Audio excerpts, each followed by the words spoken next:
হ্রদ হলো একটি প্রাকৃতিকভাবে সৃষ্ট অপেক্ষাকৃত বড় জলের অংশ যা শুষ্ক ভূমি দ্বারা বেষ্টিত একটি অববাহিকায় স্থানান্তরিত হয়।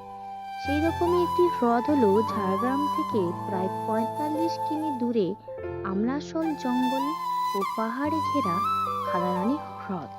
আদিম প্রকৃতির কোলে যেখানে অগণিত প্রকৃতি তার পূর্ণ মহিমায় বিরাজিত। তিনটি পাহাড় ঘেরা মনোমুগ্ধকর হ্রদ হলো খান্দারানি।